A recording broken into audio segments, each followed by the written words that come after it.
Querétaro, 1885. La ciudad respira el aire denso y polvoriento del Porfiriato, una era de progreso forzado que se pavonea sobre cimientos de profunda desigualdad. En el corazón de su actividad diaria, el mercado de la Cruz bulle con una vida vibrante y ordenada. Los pregones de los vendedores de fruta se mezclan con el aroma del maíz recién tostado y el murmullo constante de las negociaciones. Es un microcosmos de la sociedad queretana. Damas de alta cuna, con sus rostros velados, se deslizan entre jornaleros de piel curtida y niños descalzos que persiguen palomas. Todo parece funcionar con la precisión de un mecanismo de relojería, una coreografía de normalidad donde cada persona conoce su lugar. El sol de la mañana baña la plaza en una luz dorada, pintando un cuadro de paz provinciana, una postal de decencia y orden que oculta las sombras que se alargan en sus callejones menos transitados. Un escenario perfecto para el más insondable de los horrores. En el epicentro de este universo cotidiano, se erige un establecimiento que es la envidia de todos los comerciantes, la carnicería de Don Hilario. A diferencia de los puestos vecinos, donde el olor a sangre y vísceras es una constante inevitable, el local de Hilario brilla con una limpieza casi quirúrgica. Los azulejos blancos reflejan la luz sin una sola mancha. Los ganchos de latón pulido cuelgan en hileras perfectas, y el mostrador de mármol se friega hasta obtener un lustre impecable. Ante él, se forma una fila disciplinada compuesta por la élite de la ciudad, esperando pacientemente su turno. Y allí, presidiendo su dominio, está Don Hilario, un hombre de mediana edad, de ademanes serenos y sonrisa afable, cuyo delantal blanco permanece inmaculado durante toda la jornada. Su reputación es tan intachable como su negocio, un pilar de la comunidad mercantil, un hombre temeroso de Dios y respetado por todos. La esposa del alcalde, doña Elvira Castañeda, avanza hasta el mostrador. Su saludo es una mezcla de deferencia y familiaridad, el trato reservado para un artesano de confianza. Pide, como cada semana, un corte generoso del famoso cerdo especial, la joya de la corona de la carnicería. Don Hilario, con un gesto casi litúrgico, selecciona una pieza de carne de un color rosado perfecto, veteada con una grasa que promete una terneza inigualable. Mientras la envuelve en papel encerado, un aroma particular impregna el aire. No es el olor metálico de la carne cruda, sino una fragancia dulzona, compleja, con notas que algunos clientes atribuyen a una mezcla secreta de especias traídas de tierras lejanas. Es el sello de calidad de Hilario, el perfume del manjar más codiciado de Querétaro, un aroma que pronto se convertiría en el hedor inconfundible de la muerte. La excelencia de su producto era solo una faceta de la leyenda de Don Hilario. Su figura trascendía la de un simple carnicero, para convertirse en un referente moral. Era un hombre de misa diaria, cuyas donaciones a la parroquia de Santiago eran tan generosas como discretas. Se le veía a menudo ofreciendo consejos a los más jóvenes, o mediando en disputas vecinales con una sabiduría que parecía innata. Su vida era un libro abierto, un ejemplo de trabajo duro, devoción familiar y piedad cristiana. La fachada era tan sólida, tan meticulosamente construida, que resultaba impenetrable. Nadie en la conservadora Querétaro de 1885, una ciudad donde la reputación lo era todo, se atrevía a cuestionar la procedencia de una perfección tan absoluta, pues indagar en los secretos de un hombre tan bueno habría sido, en sí mismo, un acto de profunda perversidad. Damos un salto brutal en el tiempo. Más de un siglo nos separa de aquella escena de normalidad. El bullicio del mercado ha sido reemplazado por el rumor del tráfico moderno, pero en este punto exacto, el tiempo parece haberse detenido en un instante de catástrofe. Donde antes se alzaba la impecable carnicería de Don Hilario, ahora solo queda un solar baldío, un hueco negro en el tejido urbano del centro histórico, vigas carbonizadas, mudos testigos de un fuego purificador, se asoman entre la maleza que ha reclamado el terreno. El aire aquí es pesado, cargado de una quietud anómala, como si el propio suelo se negara a olvidar. Los edificios vecinos parecen apartarse de él, sus muros desconchados dándole la espalda a una memoria que la ciudad ha intentado, sin éxito, sepultar bajo capas de progreso y olvido. El vacío es un monumento involuntario a la atrocidad. Un pequeño grupo de turistas se congrega en la acera, escuchando con atención a un guía local.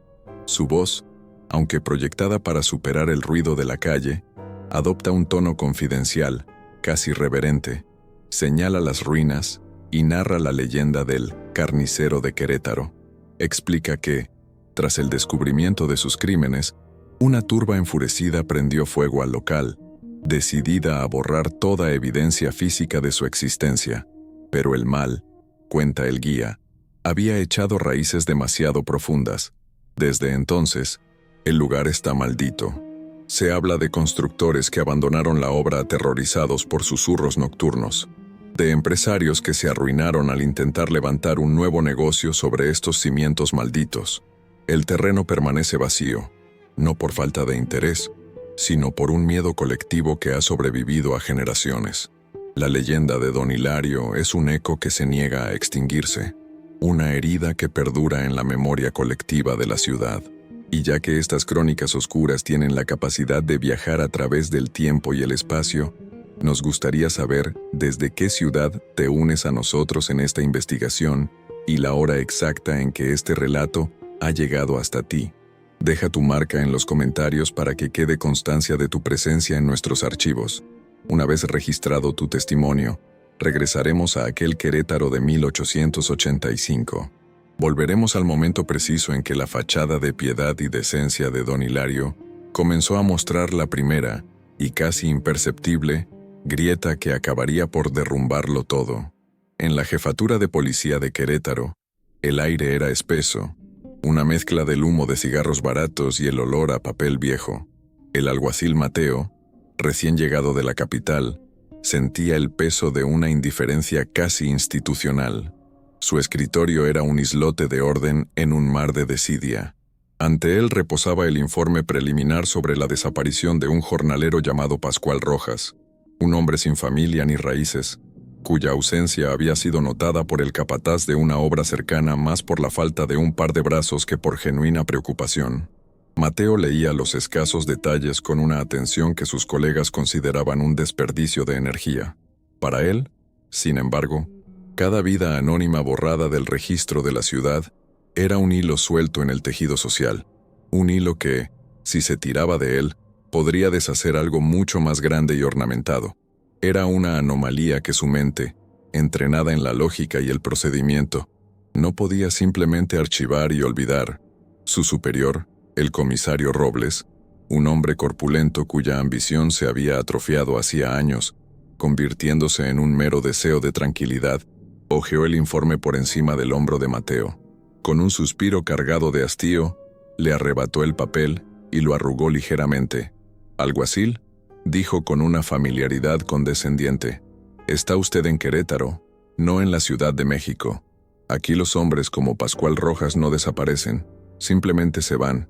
Siguen una cosecha, una falda o una botella de tequila. Probablemente esté ya a medio camino de Zacatecas buscando fortuna.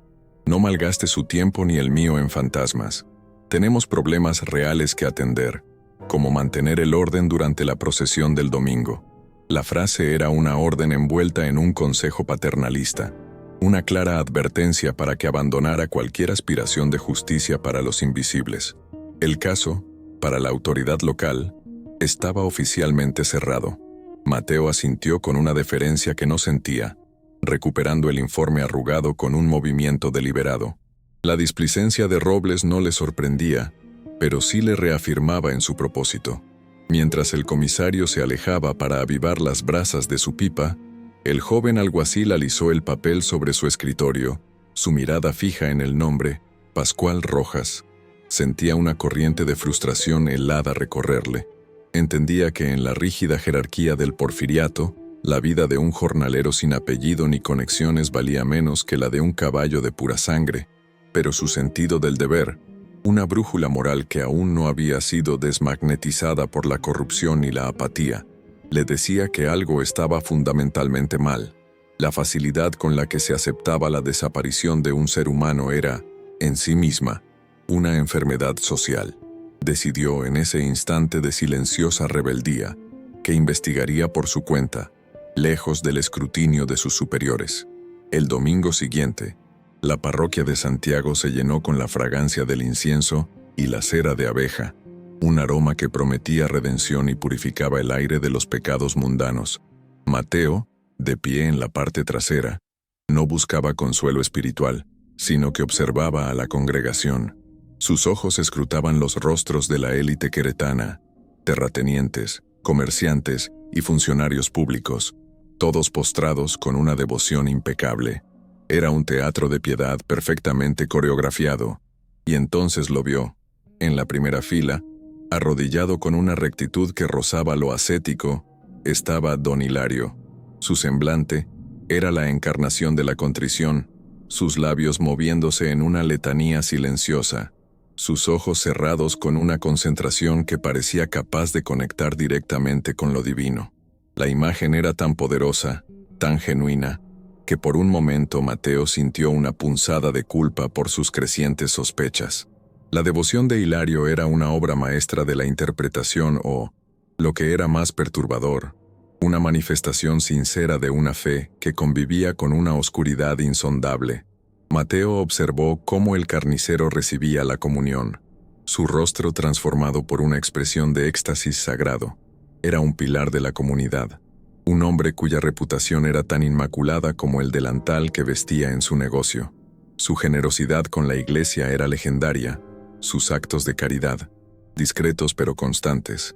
Verlo allí, bañado por la luz que se filtraba a través de los vitrales, lo convertía en una figura casi intocable, un ciudadano modelo cuya integridad parecía a prueba de cualquier calumnia.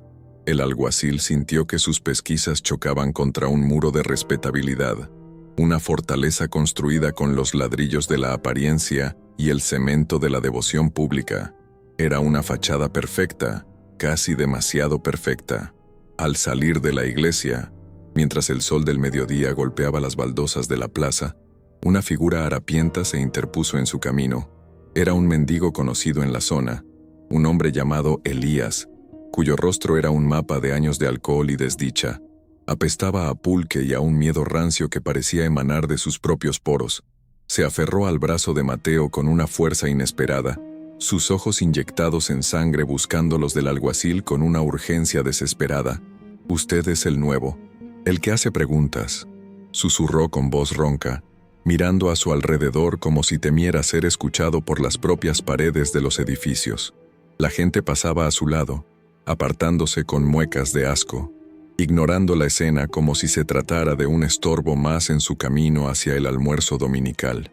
Mateo, a punto de zafarse, se detuvo al percibir el terror genuino bajo la capa de embriaguez. «Tiene que escucharme», insistió Elías, su aliento fétido golpeando a Mateo en la cara. «Hablan de los desaparecidos, de los que nadie busca. Creen que se los lleva el diablo o la leva».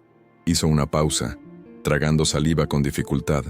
Su mirada se desvió por un instante hacia la carnicería de don Hilario, visible al otro lado de la plaza, antes de volver a clavarse en los ojos de Mateo.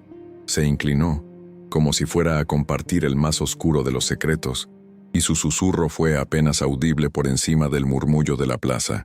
«No es el diablo, alguacil, es el carnicero. El carnicero se alimenta de los olvidados». La frase quedó suspendida en el aire, grotesca e inverosímil, una acusación tan monstruosa que parecía fruto de una mente rota por el delirio. Soltó el brazo de Mateo y retrocedió, perdiéndose de nuevo entre la multitud. Mateo se quedó inmóvil durante un instante, el calor del sol en su nuca contrastando con el escalofrío que le había recorrido la espalda. Sacudió la cabeza, intentando disipar la imagen de los ojos aterrorizados del mendigo. Era el desvarío de un borracho, una fantasía macabra nacida de la superstición y el alcohol. Don Hilario, el hombre piadoso que acababa de ver de rodillas, el respetado comerciante cuya carne era el deleite de la alta sociedad, la idea era absurda, una locura. Atribuyó la advertencia a la envidia o al resentimiento que los desposeídos a menudo sentían por los prósperos. Sin embargo, mientras se alejaba, no pudo evitar que una duda insidiosa se instalara en un rincón de su mente. Las palabras de un loco a veces contenían fragmentos de una verdad que los cuerdos se negaban a ver. Esa tarde, mientras patrullaba las calles cercanas al mercado, el olor característico de la carnicería de Hilario llegó hasta él. Era la misma fragancia dulzona y compleja que los clientes elogiaban, el aroma del éxito y la calidad, pero ahora, contaminado por el susurro del mendigo, a Mateo le pareció diferente. Notó por primera vez una nota metálica subyacente, un matiz casi imperceptible que antes había pasado por alto, oculto tras las supuestas especias exóticas. Se detuvo, observando el local desde la distancia. La fachada estaba limpia, la puerta cerrada, la jornada terminada. Todo parecía normal, en un orden perfecto, y sin embargo, las palabras de Elías, "se alimenta de los olvidados", resonaban en su cabeza, transformando la escena de pacífica cotidianidad en un diorama inquietante, un escenario donde la normalidad podría ser la máscara más aterradora de todas. La semilla de la sospecha, aunque plantada por una fuente poco fiable, había comenzado a germinar en el terreno fértil de la intuición de Mateo. La desaparición de Pascual Rojas, la indiferencia de sus superiores y la advertencia de un mendigo aterrorizado empezaban a entrelazarse, formando los primeros hilos de una trama mucho más oscura de lo que jamás habría podido imaginar. Cada detalle, desde la devoción exagerada de Hilario hasta el aroma peculiar de su mercancía, adquiría un nuevo y siniestro significado. El joven alguacil comprendió que para descubrir la verdad, no podía confiar en los testimonios de los poderosos ni en los informes oficiales. Tendría que buscar las respuestas en las sombras, en los susurros de los marginados y en los secretos que se ocultaban tras las puertas cerradas de los establecimientos más respetados de Querétaro. La normalidad se había vuelto su principal sospechosa. La apatía que impregnaba la jefatura de policía se vio resquebrajada una mañana de martes por una presencia que no podía ser ignorada. No era un capataz quejándose de la pérdida de mano de obra, sino una joven llamada Lucía Méndez. Sus ropas eran humildes pero limpias, y sus ojos, enrojecidos por el llanto, ardían con una determinación feroz que contrastaba con la resignación habitual de los desfavorecidos. Llegó buscando al alguacil Mateo, su nombre ya un murmullo de esperanza en los callejones donde la justicia rara vez se aventuraba. Su hermano, Julián, un mozo de recados conocido en todo el mercado por su honestidad y su sonrisa fácil, llevaba 2 días sin regresar a casa. A diferencia de Pascual Rojas, Julián no era un hombre anónimo, era parte del tejido visible de la comunidad, un hijo y un hermano cuya ausencia dejaba un vacío tangible y doloroso. La desaparición había dejado de ser una estadística para convertirse en una tragedia familiar. Lucía se plantó frente al escritorio de Mateo, ignorando las miradas displicentes de los otros oficiales. Su voz, aunque temblorosa, no suplicaba, sino que exigía. Narró cómo Julián había salido a hacer una entrega para un comerciante y nunca más se supo de él. «Mi hermano no es un borracho ni un jugador, señor alguacil», afirmó con una dignidad inquebrantable. «Él nunca se iría sin una palabra. No a mí, no a nuestra madre enferma. Alguien le ha hecho algo». Describió a su hermano con un amor que llenaba la polvorienta oficina de una humanidad incómoda para los presentes. No era un jornalero sin rostro, sino un joven con sueños modestos, un pilar en una familia frágil. Su insistencia era un desafío directo a la narrativa oficial que permitía que los pobres simplemente se desvanecieran. Para ella, su hermano no se había ido, se lo habían llevado.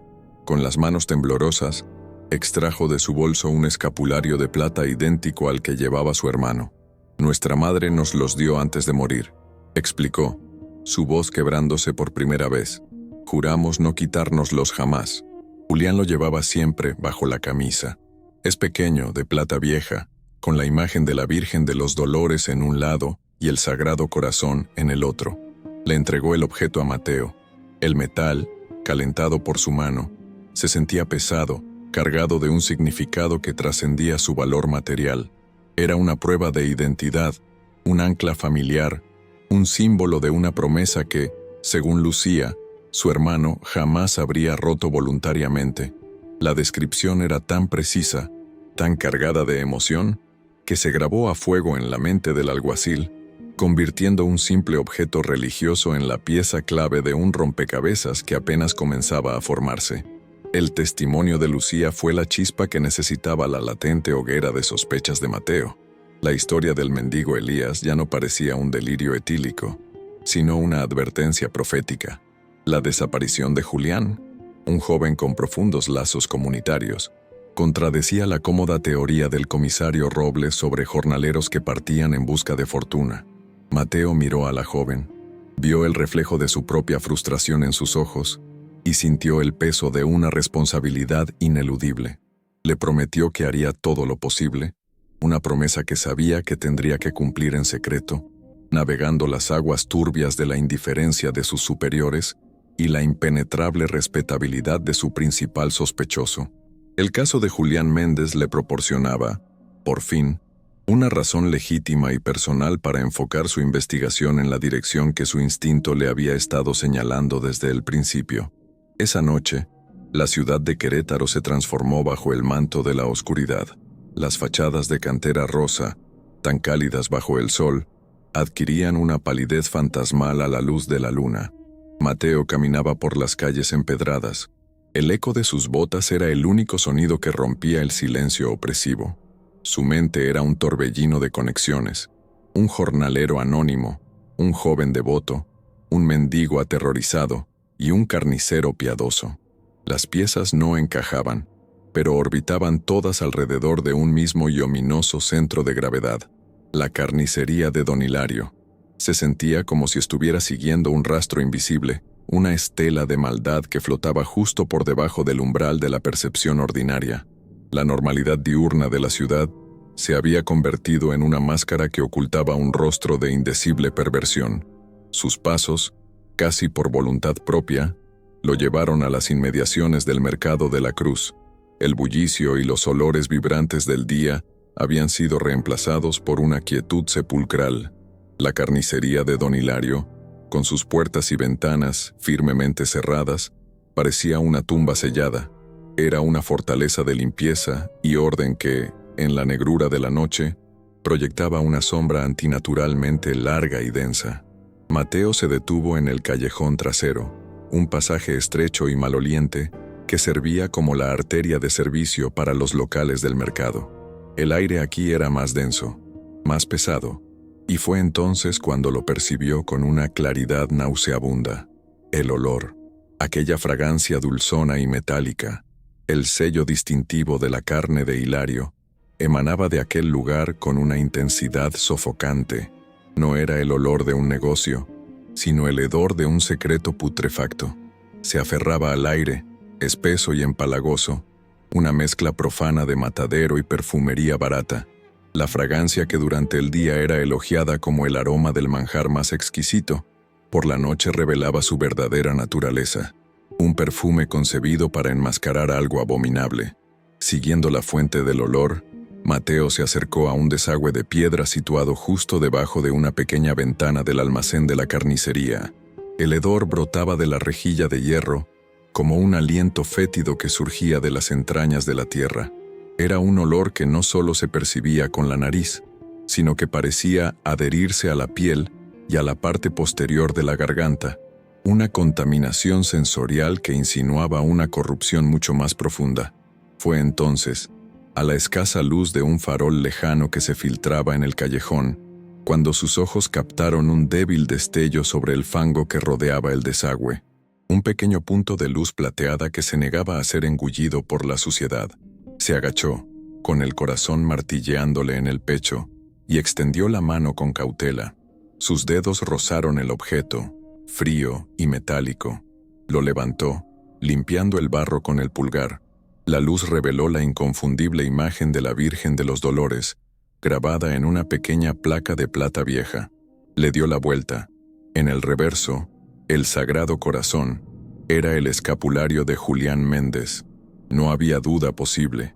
El objeto sagrado, símbolo de protección y fe, yacía abandonado en la inmundicia, justo en el punto donde el olor a muerte era más intenso. Un escalofrío helado recorrió la espina dorsal de Mateo, una onda de choque que cristalizó todas sus sospechas en una verdad sólida y aterradora. Sostuvo el escapulario en la palma de su mano. El frío metal parecía quemarle la piel. La advertencia del mendigo Elías resonó en su mente, ya no como el desvarío de un loco, sino como la declaración de un testigo ocular del infierno. El carnicero se alimenta de los olvidados. La frase, antes inverosímil, ahora tenía el peso de una sentencia. El respetado don Hilario, el pilar de la iglesia, el artesano de la carne, era un monstruo. La fachada de piedad y decencia no era una máscara para ocultar pequeños vicios, sino un velo meticulosamente tejido para esconder una depravación de una escala que la mente apenas podía concebir. Se puso en pie lentamente, el escapulario cerrado en su puño como si fuera un arma. El silencio de la noche ya no era pacífico, sino cómplice. La ciudad entera, con su devoción y sus apariencias, parecía parte de una conspiración para proteger al depredador que vivía en su corazón. En ese instante, la investigación de Mateo cambió de naturaleza. Ya no buscaba a un joven desaparecido. Estaba cazando a una bestia con rostro humano. El pequeño objeto de plata en su mano era la primera prueba tangible, el primer hilo del que tiraría para deshacer la monstruosa tapicería de horrores que don Hilario había tejido con la carne y los huesos de los invisibles. La normalidad se había roto para siempre, y bajo sus fragmentos se revelaba el abismo. Con el escapulario de plata como única prueba tangible, una evidencia que sería fácilmente desestimada como circunstancial, Mateo comprendió que debía atacar la fortaleza de Hilario desde su núcleo administrativo. No podía solicitar una orden judicial. El comisario Robles se habría burlado de su petición, archivándola bajo una pila de desdén burocrático. Necesitaba actuar en las sombras, empleando métodos tan sigilosos como los de su adversario. Su objetivo era el libro de contabilidad de la carnicería, el registro que, intuía, debía contener la clave para descifrar la macabra aritmética del negocio. Para ello, recurrió a un joven escribano del ayuntamiento, un hombre de familia numerosa y sueldo escaso, cuya gratitud por un favor pasado, Mateo decidió cobrar en forma de una llave duplicada y una hora de ceguera voluntaria ante los registros mercantiles. El riesgo era inmenso, pero la alternativa era permitir que la bestia siguiera cazando con impunidad. Una noche, bajo el amparo de una luna velada por las nubes, Mateo se deslizó en la oficina de registros municipales. El aire olía a papel viejo y a la tinta seca de 1000 historias olvidadas. Localizó el estante correspondiente al mercado de la Cruz y allí estaba, un grueso volumen encuadernado en cuero oscuro, con el nombre Carnicería Hilario, grabado en letras doradas y elegantes en el lomo. El libro era pesado, un objeto de una calidad inesperada para un simple negocio de barrio. Al tacto, el cuero era suave y estaba perfectamente conservado. Representaba la fachada de Hilario en forma de documento, ordenado, próspero y, sobre todo, respetable. Mateo lo tomó con un cuidado casi reverencial, sintiendo que sostenía en sus manos el diario secreto de un monstruo, un artefacto que podía ser tanto su salvación como su sentencia de muerte. Lo ocultó bajo su gabán y desapareció en la noche sin dejar rastro. De vuelta en la soledad de su modesta habitación, con la puerta atrancada y una única lámpara de aceite arrojando sombras danzantes sobre las paredes, Mateo abrió el libro de contabilidad. Las primeras páginas confirmaron sus temores iniciales. La meticulosidad de Hilario era casi patológica. Cada entrada estaba escrita con una caligrafía impecable. Cada columna de débitos y créditos, sumada con una precisión matemática que no dejaba lugar a error. Ventas de cerdo, ternera, cordero, compras de sal, especias, papel encerado. Todo estaba en un orden perfecto. Una sinfonía de normalidad comercial que parecía diseñada para resistir cualquier escrutinio. Durante horas, Mateo repasó las páginas, su frustración creciendo con cada entrada anodina. El libro era un muro de cifras, una fortaleza de normalidad que parecía tan inexpugnable como la reputación de su dueño. La contabilidad era un reflejo del propio carnicero, pulcra, metódica y aparentemente transparente. Mateo comparó las fechas de las ventas más importantes con los eventos sociales de la élite queretana. descubriendo una correlación directa. Banquetes en la casa del gobernador, bodas de familias acaudaladas, celebraciones religiosas. Todas ellas iban precedidas de compras masivas en la carnicería de Hilario. El famoso cerdo especial era el protagonista indiscutible de estas festividades, el plato principal en las mesas de aquellos que gobernaban la ciudad. La ironía era tan densa que resultaba asfixiante. La élite, en su desprecio por los desamparados, se deleitaba con una carne cuya calidad era directamente proporcional a la invisibilidad de sus víctimas. El libro no era solo un registro financiero, era un menú detallado de la hipocresía social de Querétaro. Justo cuando el desánimo comenzaba a hacer mella en su determinación, al llegar a las últimas páginas del libro, descubrió la anomalía. Era una sección separada del resto por una hoja en blanco, bajo un epígrafe engañosamente simple: suministros varios.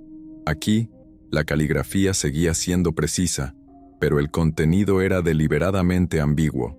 No había descripciones de productos, solo fechas, códigos numéricos, un peso anotado en kilogramos y un precio final. Las cifras eran discordantes. Las cantidades no correspondían a ningún animal de granja conocido. Las entradas mostraban pesos de 60, 75 e incluso 80 kilogramos, pesos que se alineaban de manera escalofriante con la complexión de un ser humano adulto.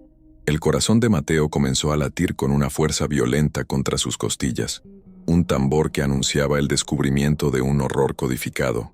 Con manos temblorosas, extrajo de su bolsillo una pequeña libreta donde había estado anotando los nombres y las fechas de desaparición de los marginados de la ciudad, una lista que había crecido de manera alarmante en los últimos meses. Comenzó a cotejar las fechas. La entrada del 12 de abril, que registraba un suministro de 68 kilogramos, coincidía con el día en que Pascual Rojas fue visto por última vez. La anotación del 3 de mayo, con un peso de 72 kilogramos, correspondía a la desaparición de Julián Méndez. Uno por uno, los nombres de los olvidados encontraron su eco en las crípticas columnas de Hilario. No eran solo números, eran epitafios. El libro de contabilidad se había transformado ante sus ojos, pasando de ser un simple registro comercial a convertirse en un catálogo de matanza, un libro de inventario de almas humanas convertidas en mercancía. La meticulosidad de Hilario era, en realidad, su perdición. En su arrogancia, no había podido resistirse a llevar un registro de sus transacciones, una contabilidad privada de su empresa de muerte. Los precios anotados junto a cada suministro eran exorbitantemente altos, muy por encima del valor de mercado de cualquier carne, lo que sugería que no se trataba de una venta, sino de un coste interno. Quizás el precio que Hilario se ponía a sí mismo por el riesgo y el trabajo de procesar su materia prima era la lógica perversa de un hombre de negocios aplicada a la atrocidad. Cada línea era un grito silencioso, una prueba irrefutable que transformaba la sospecha en una certeza helada. Mateo ya no albergaba ninguna duda. Había encontrado el mapa del infierno personal de don Hilario, y cada entrada era una lápida. Los días siguientes, Mateo se dedicó a observar a Hilario desde la distancia, buscando cualquier fisura en su comportamiento, cualquier señal que delatara al monstruo que se ocultaba bajo la piel del ciudadano modelo, pero no encontró nada. Hilario seguía su rutina con la misma serenidad imperturbable. Abría su negocio al alba, saludaba a sus clientes con una sonrisa afable, asistía a misa vespertina y regresaba a su hogar al anochecer. Su compostura era absoluta, un testamento de una conciencia limpia o, lo que era más aterrador, de una ausencia total de ella. La normalidad de Hilario se había vuelto más amenazante que cualquier acto de violencia explícita. Era la calma del depredador que se sabe en la cima de la cadena alimenticia, seguro en su territorio y confiado en el camuflaje que la sociedad misma le proporcionaba. Sin embargo, Hilario no era un hombre que pasara por alto los detalles. Su éxito se basaba en la observación meticulosa, y pronto se percató de la presencia constante y discreta del joven alguacil. Notó la mirada de Mateo siguiéndole en el mercado, La forma en que se detenía cerca de su local con una frecuencia que excedía la simple casualidad. No reaccionó con pánico ni con ira. Su respuesta fue mucho más calculada y siniestra. Una mañana, mientras Mateo observaba desde el otro lado de la plaza, Hilario colgó su delantal, se limpió las manos con un paño blanco y salió de su carnicería, caminando directamente hacia él. El movimiento fue tan deliberado y tranquilo que el resto de la gente en el mercado ni siquiera pareció notarlo. Para Mateo, sin embargo, fue como ver a una serpiente deslizarse hacia él a plena luz del día. Don Hilario se detuvo frente a Mateo, su rostro adornado con la misma sonrisa serena que ofrecía a sus clientes más distinguidos. Sus ojos, sin embargo, carecían de cualquier calidez. Eran dos pozos oscuros, fríos y analíticos, que parecían evaluar al alguacil no como a un hombre, sino como a una pieza de carne. «Alguacil Mateo», dijo con una voz suave, casi paternal, «he notado su interés por mi humilde establecimiento. Es usted un hombre diligente, se preocupa por la seguridad de nuestra comunidad. Eso es admirable». Cada palabra estaba impregnada de una cortesía que se sentía como una capa de hielo fino sobre un abismo. La tensión entre ambos era palpable, una burbuja de silencio en medio del bullicio del mercado. Hilario estaba jugando, demostrando su control de la situación. «De hecho», continuó Hilario, sin apartar su mirada penetrante, «me gustaría mostrarle mi agradecimiento por su arduo trabajo y hizo un gesto hacia su local. «Permítame ofrecerle un pequeño obsequio, la mejor pieza de mi cerdo especial para usted y su familia. Un hombre que trabaja tanto merece alimentarse bien». La oferta era una obra maestra de la amenaza velada. No solo demostraba que Hilario sabía que estaba siendo investigado, sino que también contenía una advertencia implícita. «Sé quién eres, sé que tienes familia, y sé cómo llegar a ti». La palabra familia resonó en los oídos de Mateo como una sentencia. El regalo no era un gesto de buena voluntad, era un mensaje, un trofeo de una cacería que aún no había terminado. Mateo, manteniendo la compostura a duras penas, declinó la oferta con una excusa formal. Pero Hilario insistió. Su sonrisa nunca vaciló. «No acepto un no por respuesta, alguacil. Se lo enviaré a su domicilio esta misma tarde. Considere esto un gesto de cooperación de un ciudadano preocupado». Con una leve inclinación de cabeza, Hilario dio media vuelta y regresó a su carnicería, dejando a Mateo paralizado en medio de la plaza. El encuentro había durado apenas un minuto, pero había alterado fundamentalmente la naturaleza de su investigación. Ya no era un simple juego del gato y el ratón, se había convertido en un duelo personal. Hilario había movido su pieza en el tablero, demostrando que no solo era consciente de la amenaza, sino que estaba dispuesto a responder a ella. Esa tarde, tal como había prometido, un muchacho entregó un paquete envuelto en papel encerado en la pensión donde se alojaba Mateo. El paquete era pesado y de él emanaba el inconfundible aroma dulzón y metálico. Mateo lo colocó sobre su mesa, observándolo como si fuera una bomba a punto de estallar. No se atrevió a abrirlo. La simple presencia de aquella carne en su habitación era una violación, una mancha de la corrupción de Hilario en su espacio más íntimo.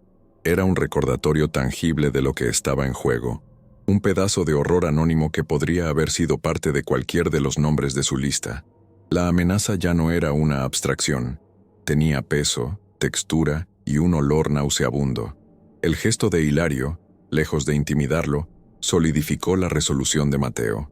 La arrogancia del carnicero, su confianza en que podía aterrorizar a un oficial de la ley con un regalo macabro, fue su error. Esa noche, Mateo no durmió. Pasó las horas estudiando el libro de contabilidad, memorizando las fechas y los pesos, trazando un mapa de la cronología de la depravación. La confrontación directa le había demostrado que Hilario no se detendría, que se consideraba intocable, protegido por su reputación y por la indiferencia de una sociedad que prefería no ver la suciedad que barría bajo la alfombra. El alguacil comprendió que las pruebas documentales y las observaciones a distancia ya no eran suficientes.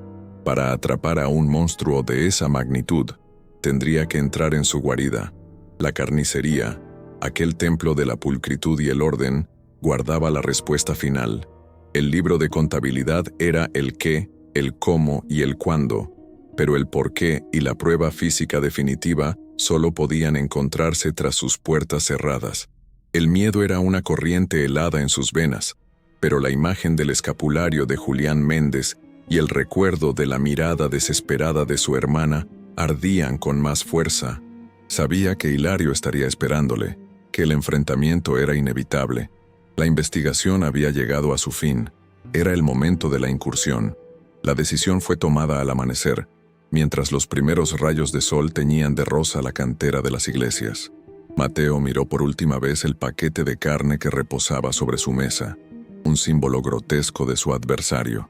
Ya no veía a un respetado comerciante, sino a la encarnación de un mal que se alimentaba de la propia estructura social de la ciudad. El miedo seguía presente, pero ahora estaba afilado por una determinación fría como el acero. No esperaría a tener una orden que nunca llegaría. No buscaría el apoyo de unos superiores que preferían la ceguera. Actuaría solo. Esa noche, irrumpiría en la carnicería de don Hilario, dispuesto a enfrentarse a lo que fuera que se escondiera en el corazón de aquel negocio de muerte. El libro de contabilidad, con sus hileras de cifras que eran en realidad un recuento de vidas humanas, yacía abierto sobre la mesa. Era su mapa y su justificación. Cada número, cada fecha, era un fantasma que exigía justicia. Mateo sintió el peso de todos ellos sobre sus hombros.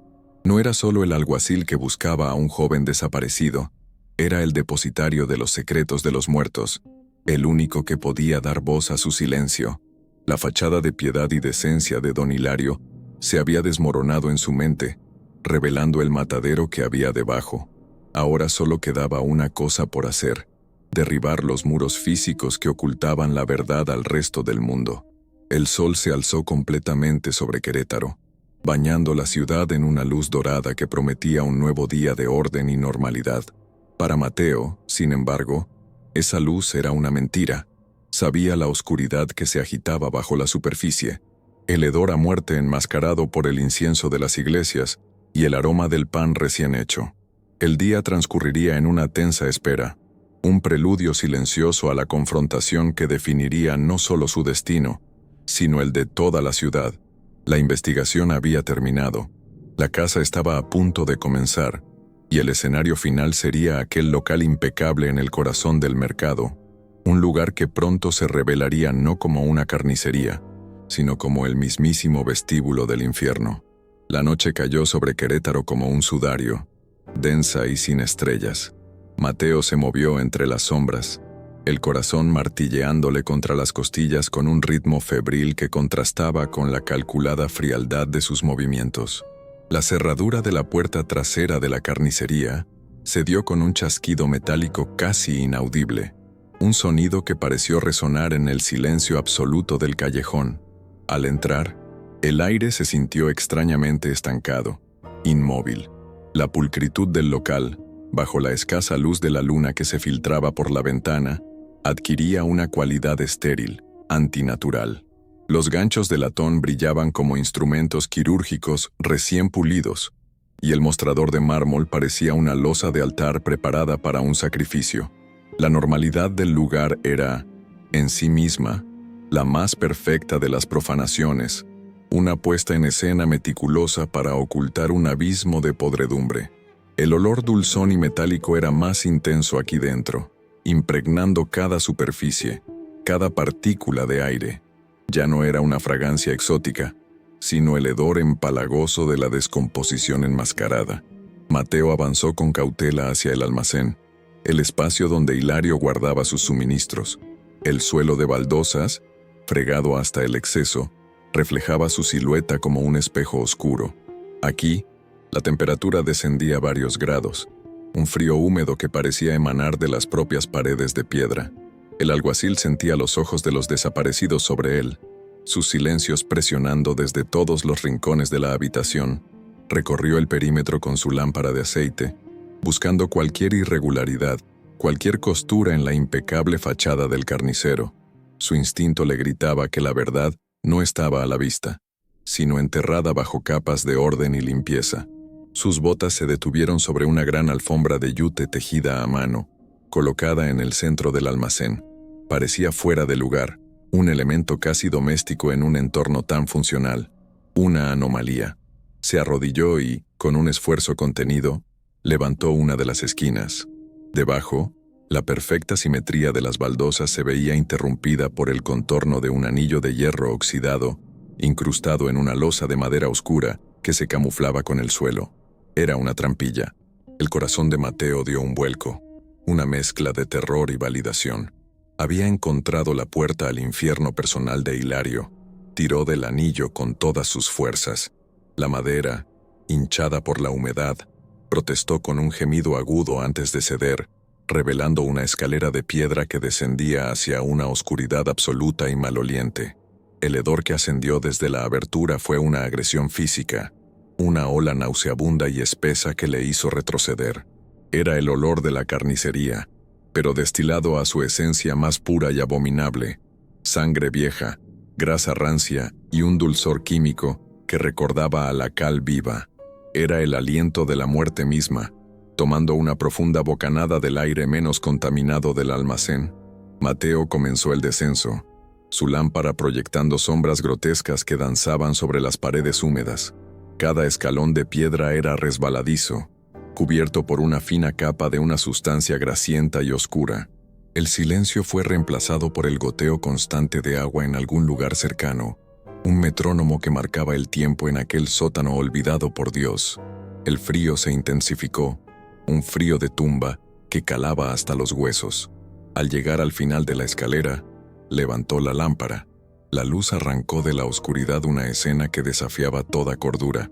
Aquello no era una bodega, era un matadero humano, diseñado con la eficiencia metódica de una fábrica. Grandes ganchos de carnicero, mucho más robustos de lo necesario para un animal, colgaban del techo en hileras perfectas. Sobre una enorme mesa de despiece de madera, manchada de un color oscuro y profundo, reposaba una colección de cuchillos, sierras y cuchillas de formas inusuales, herramientas especializadas no para desollar cerdos, sino para desmembrar cuerpos humanos con precisión anatómica. El suelo estaba inclinado hacia un desagüe central, diseñado para evacuar fluidos con la máxima eficiencia. Era el taller de un artesano del horror, pero la visión más espantosa se encontraba en un rincón oscuro del sótano. Allí había un pozo profundo, una fosa excavada directamente en la tierra. La luz de la lámpara reveló su contenido: una montaña de huesos humanos. Estaban apilados con un orden perturbador, limpios de cualquier resto de carne, blanqueados por la cal, cráneos, fémures, costillas, cientos, quizás miles de huesos que representaban el archivo final de los olvidados de Querétaro. Estaban perfectamente deshuesados, el testimonio mudo de una habilidad monstruosa y de una industria de la muerte que había estado operando, próspera y secreta, bajo los pies de la ciudad. Mateo sintió que el suelo se abría bajo sus pies, la realidad misma fracturándose ante la magnitud de aquella atrocidad sistemática. Un leve crujido de madera en lo alto de la escalera le heló la sangre. Se giró bruscamente, levantando su revólver con manos temblorosas. En el umbral de la trampilla, recortada contra la tenue luz del almacén, se erguía la silueta de don Hilario. No había sorpresa en su rostro, ni pánico. Sus facciones estaban compuestas en una máscara de calma expectante, casi de satisfacción, como un artista que finalmente puede mostrar su obra maestra a un conocedor. Llevaba su delantal blanco, inmaculado como siempre, y en su mano sostenía un pesado cuchillo de carnicero que brillaba suavemente a la luz de la lámpara. El depredador no había sido sorprendido en su guarida, había estado esperando a su invitado. Le estaba esperando, alguacil Mateo, dijo Hilario, su voz descendiendo por las escaleras, serena y desprovista de toda emoción. Admiro su perseverancia. Pocos hombres en esta ciudad se habrían atrevido a mirar tan de cerca la verdad. Comenzó a bajar las escaleras con una lentitud deliberada, sus pasos resonando en el silencio sepulcral del sótano. No había amenaza en su tono, sino la condescendencia de un maestro explicando una lección compleja a un alumno tardo. Veo que ha descubierto mi despensa, mi solución. Es más eficiente de lo que parece, ¿no cree? Se detuvo al pie de la escalera, a pocos metros de Mateo, su mirada recorriendo el macabro escenario con un orgullo palpable. «Usted lo llama asesinato», continuó Hilario, su voz adquiriendo un matiz filosófico y escalofriante. «Yo lo llamo reciclaje, limpieza social. Esta ciudad, alguacil, está enferma, está infestada de parásitos, de seres anónimos que consumen sin aportar, cuya única contribución es la miseria y la suciedad». Hizo un gesto hacia el pozo de huesos. «Yo simplemente tomo el exceso, la materia prima que a nadie le importa, y la transformo en algo útil, en algo delicioso. Convierto el desperdicio humano en un manjar digno de los paladares más refinados. Cierro el círculo de una manera que la naturaleza misma envidiaría».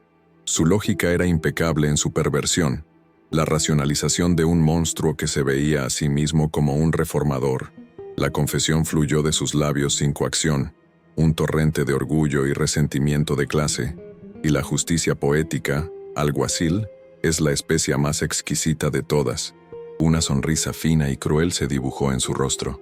La élite de Querétaro, esas damas piadosas y esos caballeros honorables que se santiguan en la iglesia mientras desprecian al mendigo en la puerta, son mis mejores clientes.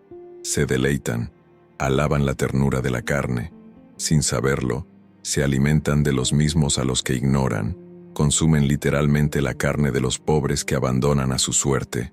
¿No es esa la más perfecta de las comuniones? Yo no solo los alimento, alguacil, les obligo a participar en su propia hipocresía. Explicó su método con el desapego de un cirujano describiendo un procedimiento. La elección de las víctimas, siempre los más vulnerables, aquellos cuya ausencia no dejaría un eco. El proceso de despiece, rápido, limpio, sin desperdiciar nada. La mezcla secreta de especias, diseñada no solo para dar sabor, sino para enmascarar cualquier matiz que pudiera delatar el origen de la carne. Hablaba de su trabajo no como una serie de crímenes hediondos, sino como un oficio que había perfeccionado a lo largo de los años, una vocación que le proporcionaba tanto beneficio económico como una profunda y retorcida satisfacción moral. Se consideraba a sí mismo no un asesino, sino un proveedor, un artista que trabajaba con la materia más tabú. «Mire a su alrededor, alguacil», dijo Hilario, extendiendo una mano para abarcar el sótano. «Este no es el trabajo de un loco, es el resultado lógico de una sociedad que devora a sus propios hijos. Yo solo he hecho el proceso más literal». Su mirada se clavó en Mateo, fría y sin un atisbo de remordimiento. «Usted ha encontrado los huesos. Sí, pero los verdaderos monstruos están ahí arriba, sentados a sus mesas, limpiándose la grasa de los labios con servilletas de lino, agradeciendo a Dios por una abundancia que se construye sobre la invisibilidad de estos». La acusación era un golpe directo, un intento de hacer a Mateo cómplice de la misma sociedad que él despreciaba y explotaba. El silencio que siguió a sus palabras fue más pesado que la propia oscuridad. Hilario permanecía inmóvil, su cuchillo colgando a un lado, no como un arma, sino como una extensión de sí mismo. No había intentado huir ni atacar. Su confesión había sido su último acto de dominio, su manifiesto. Había revelado la verdad en sus propios términos, transformando su captura en una lección final sobre la naturaleza de la civilización. Mateo, de pie en medio de aquel matadero, con el revólver aún en la mano, comprendió que había encontrado mucho más que a un asesino en serie. Se había encontrado cara a cara con el producto más puro y monstruoso de la hipocresía de su tiempo. El peso de la verdad era aplastante, una certeza física que parecía robarle el aire de los pulmones. El libro de contabilidad, el escapulario, las advertencias del mendigo, todo encajaba en un mosaico de horror tan vasto que resultaba casi incomprensible. El respetado don Hilario no era una fachada que ocultaba a un monstruo.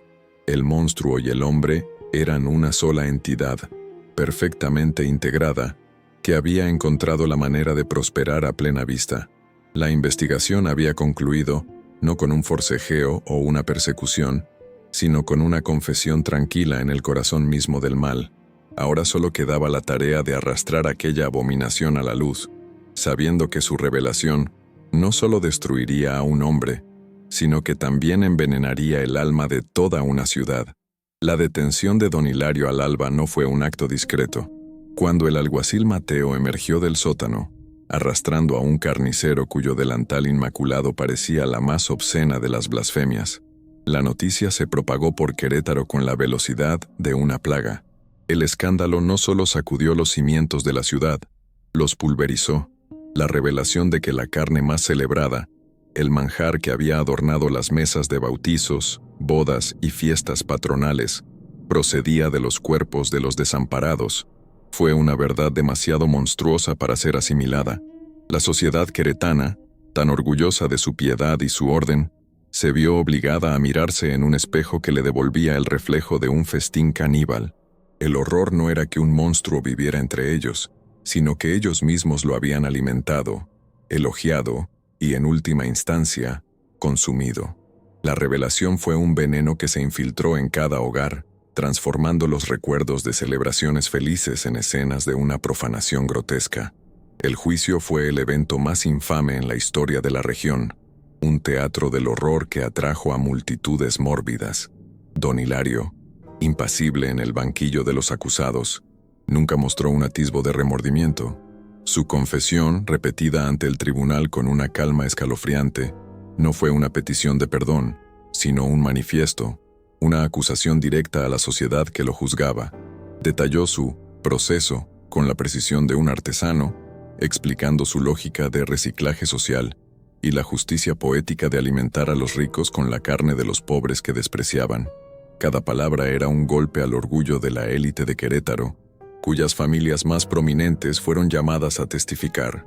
Se vieron forzadas a admitir públicamente su ignorancia, su complicidad involuntaria en un ciclo de canibalismo que exponía la podredumbre moral oculta bajo sus ropajes de lino y sus rezos dominicales.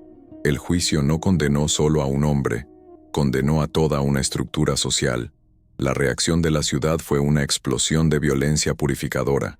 La noche antes de que se dictara la sentencia, una turba enfurecida, armada con antorchas y un odio visceral, marchó hacia el mercado de la Cruz. No buscaban justicia, sino aniquilación. La carnicería, aquel templo de pulcritud que ahora era visto como el epicentro de una profanación sin nombre, fue consumida por las llamas.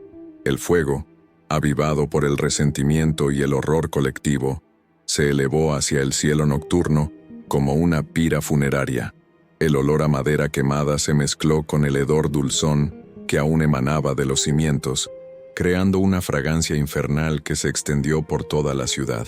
La gente no solo quemaba un edificio, intentaba incinerar un recuerdo, borrar la mancha de su propia participación en el festín de Hilario, un acto de inmolación desesperado para purgar una culpa colectiva que sabían imborrable.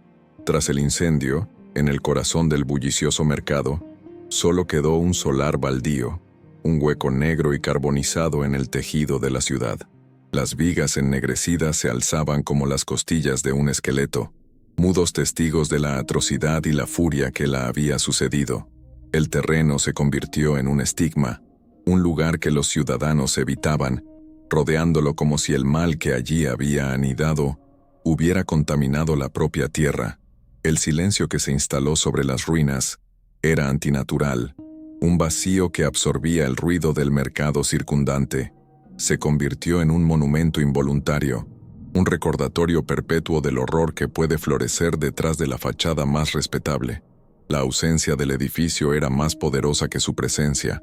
Era la cicatriz visible de una herida que la ciudad nunca podría cerrar por completo, un espacio maldito que materializaba el vacío moral que Hilario había expuesto. Con el tiempo, la historia documentada del criminal don Hilario se desvaneció, siendo reemplazada por la leyenda negra del carnicero de Querétaro. Su nombre se transformó en un cuento de advertencia, un susurro utilizado por las madres para asustar a los niños desobedientes. Duérmete, o vendrá el carnicero a convertirte en carne para los ricos. Se convirtió en una nana macabra que se transmitió de generación en generación. La figura histórica, con su compleja psicopatía y su crítica social retorcida, fue simplificada hasta convertirse en un monstruo arquetípico. un coco que acechaba en las sombras de los callejones. La leyenda, como a menudo sucede, resultó ser más digerible que la verdad.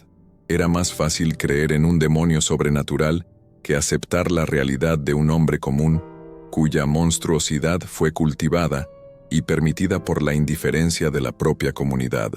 El solar donde una vez se alzó la carnicería permanece vacío hasta el día de hoy. A lo largo de más de un siglo, todos los intentos de reconstrucción han fracasado de manera inexplicable. Se cuentan historias de empresarios que se arruinaron tras comprar el terreno, de accidentes de construcción inexplicables que ahuyentaron a los obreros más valientes. Los vecinos juran escuchar por las noches el rítmico golpeteo de un cuchillo contra una tabla de cortar, un eco fantasmal que se niega a desaparecer. Otros hablan de un olor dulzón y metálico que a veces impregna el aire al anochecer, especialmente en los días húmedos. El lugar no está vacío por decreto municipal, sino por un consenso tácito forjado por el miedo. Es una tierra maldita, un pedazo de Querétaro que ha sido entregado a los fantasmas de las víctimas de Hilario, cuyo recuerdo está anclado a ese suelo profanado. La historia de don Hilario se convirtió en una incómoda parábola sobre la hipocresía social. Su caso expuso la brutal verdad de que, en la estructura rígida del porfiriato, la vida de los marginados no solo carecía de valor, sino que podía ser literalmente consumida por las clases altas sin que nadie se percatara. El horror no residía únicamente en el canibalismo, sino en la facilidad con la que se podía borrar a una persona del mundo. Las víctimas de Hilario no fueron lloradas porque, para la sociedad, nunca existieron realmente. Eran sombras, figuras anónimas cuya desaparición era, en el mejor de los casos, una nota a pie de página en un informe policial archivado. El carnicero no creó esta dinámica, simplemente la explotó hasta su conclusión más lógica y monstruosa, convirtiendo la indiferencia social en un modelo de negocio. El legado de su maldad también dejó una cicatriz psicológica en la gastronomía local. Durante décadas, la desconfianza se apoderó de los habitantes de Querétaro. Se miraba con sospecha a los carniceros. Se cuestionaba la procedencia de cada corte de carne. La frase «cerdo especial» desapareció de los menús y de las conversaciones, volviéndose un eufemismo tabú para lo innombrable. El placer de la comida, tan central en la cultura mexicana, quedó manchado por la paranoia. La historia de Hilario envenenó la confianza comunitaria, demostrando que el mal podía esconderse en el lugar más insospechado, no en un callejón oscuro, sino en el mostrador de mármol del negocio más limpio y respetado, servido con una sonrisa afable y envuelto en papel encerado. El miedo se había colado en la cocina, el espacio más íntimo del hogar. Así, la pregunta final perdura, flotando sobre las ruinas carbonizadas de su memoria. ¿Fue don Hilario un simple psicópata, un monstruo singular nacido de una mente enferma? ¿O fue, en cambio, el producto inevitable de una sociedad que devora a sus propios hijos, tanto figurada como literalmente? Su metódica crueldad y su escalofriante lógica sugieren que no se veía a sí mismo como un mero asesino, sino como un agente de equilibrio, un sacerdote oscuro que celebraba una comunión profana en la que la élite consumía sus propios pecados.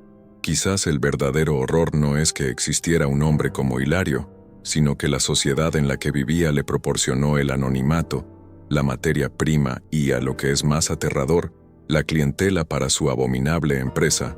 Su leyenda es un espejo oscuro que refleja una verdad que preferiríamos ignorar. La historia del carnicero de Querétaro es un recordatorio de que los capítulos más oscuros de nuestro pasado a menudo se esconden tras las fachadas más piadosas, y que las leyendas nacen de verdades que una comunidad intenta desesperadamente olvidar. Estos relatos son cicatrices en la memoria colectiva, y nuestra misión es evitar que se cierren por completo, pues en su dolorosa permanencia reside una advertencia vital para garantizar que los archivos del horror nunca se pierdan en el olvido y que estas voces silenciadas sigan resonando a través del tiempo. Inscríbase y únase a nuestra labor de preservar el registro de las sombras,